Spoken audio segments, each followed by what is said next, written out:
Hi everyone, welcome to my channel Ashwini హరివిల్లు.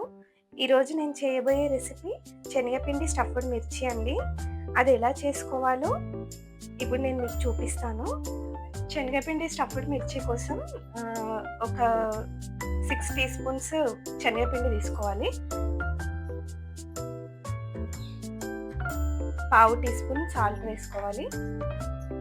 పావు tea spoon కారం వేసుకోవాలి. 8 ఎల్లిపాయలని హాఫ్ టీ స్పూన్ జీలకర్ర వేసి ఇలా దంచి వేసుకోవాలి. ఇందులో 4 టీ స్పూన్ల ఆయిల్ వేసుకోవాలి. ఇదంతా మంచిగా మిక్స్ చేసుకోవాలండి.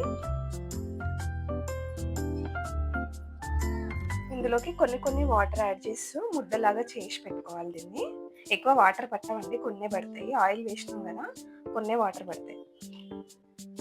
ఇలా ముద్దలాగా చేసుకొని ఇప్పుడు మిరపకాయలలో స్టఫ్ చేసుకోవాలండి. ఇది నేను ఒక 15 మిరపకాయలు తీసుకున్నాను. దానికి సరిపడా క్వాంటిటీ చెప్పండి. ఇప్పుడు ఇలా అన్ని మిరపకాయల్లోకి స్టఫ్ చేసుకొని ఆయిల్లో డీప్ ఫ్రై చేసుకోవాలండి.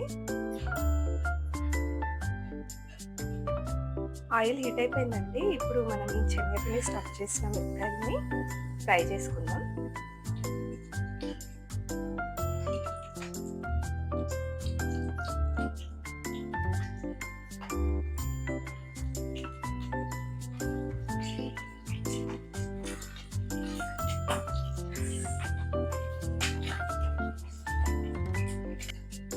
ఇవి మంచిగా ఫ్రై అయిపోయినాయండి, తీసేద్దాం.